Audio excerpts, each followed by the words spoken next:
Hello అండి, అందరికీ నమస్తే అండి.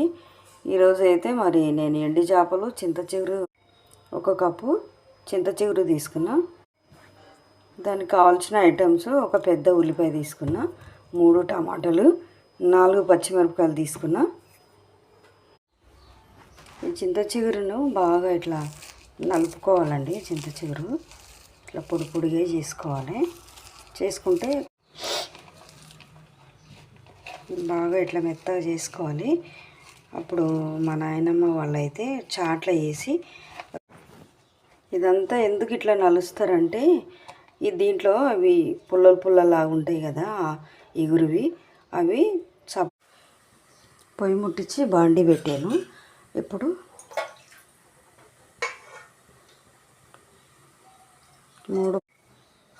ఇప్పుడు కట్ చేసుకున్న ఉల్లిపాయలు, పచ్చిమిరపకాయలు వేసేస్తాను. ఇప్పుడు కొంచెం కరివేపాకు వేస్తున్నాం. కట్ చేసుకున్న టమాటా ముక్కలు కూడా వేసేస్తున్నా.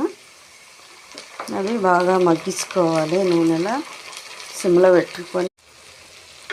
బయట మా గేటు పక్కల చెట్లు ఉంటాయండి.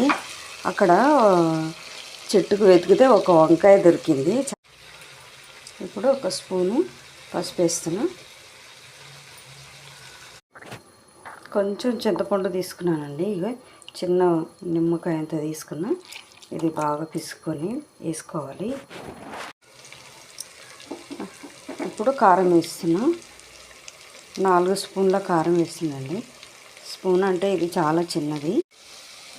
ఇప్పుడు నీట్గా కడుక్కున్న చేప ముక్కలు వేసేస్తున్నా.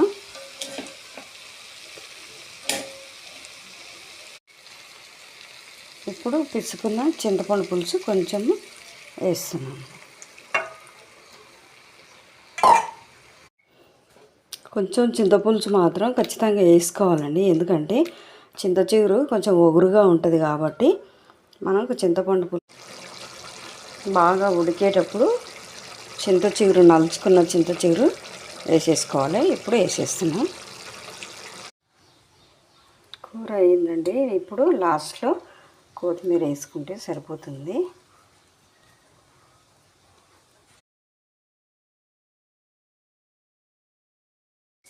ఎండు చేపలు చింత చిగురు కూర రెడీ అండి. చూడండి, నచ్చితే మరి మీరు కూడా ట్రై చేయండి, లైక్ చేయండి, షేర్ చేయండి. ఎండు చేపలు చింత చిగురు కర్రీ రెడీ అండి. ఈ కర్రీ అయితే జొన్న రొట్టె కానీ వేడి వేడి అన్నంలో వేసుకొని తింటే చాలా బాగుంటుంది.